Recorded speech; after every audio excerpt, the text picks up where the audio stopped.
এখানে আমার সালের উপরে 150 ওয়াট একটা প্যানেল লাগানো আছে। তো 150 ওয়াট প্যানেল দিয়ে আপনি কি কি চালাতে পারবেন? দেখেন এখানে 150 ওয়াট প্যানেল আছে।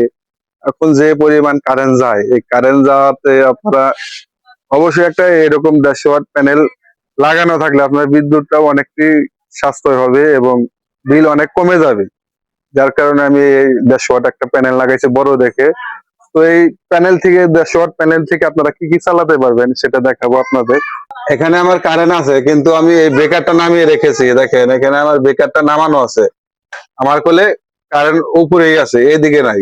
আমি ঘরের মধ্যে সোলার দিয়ে চালাইতেছি, আপনাদের দেখাইতেছি। আমি দেখেন আমার এখানে একটা এলইডি বাল্ব জ্বালা আছে, ফ্যান চালানো আছে এবং এখানে চার্জার ফ্যান রানিং আছে এবং আমার রাউটার চলতেছে।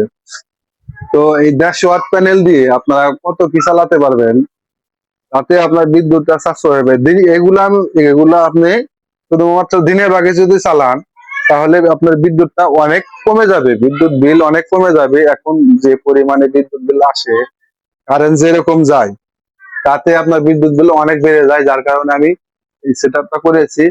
তো এই সেট আপের সাথে আপনি ব্যাকআপের জন্য, রাত্রে ব্যাকআপের জন্য বড় একটা ব্যাটারি নিতে পারেন। নিলে এবারে আপনি ব্যাকআপ ভালো পাবেন।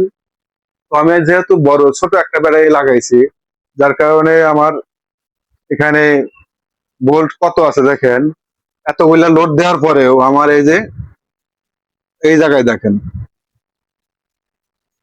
আমি এখানে যদি আউটপুট বন্ধ করে দিই, বাতি নিয়ে দেখা যাইতেছে না। আমি একটু অফ করে দেখাই আপনাকে, যে দেখা যাবে না। এখানে কত আছে?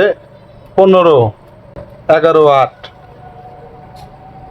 এখানে আপনাদের 11 ভোল্ট 11.5 আছে।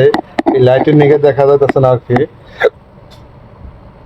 তো এতগুলা লোডের পরেও অনেক আছে, ভোল্টেজ আছে রিজার্ভ।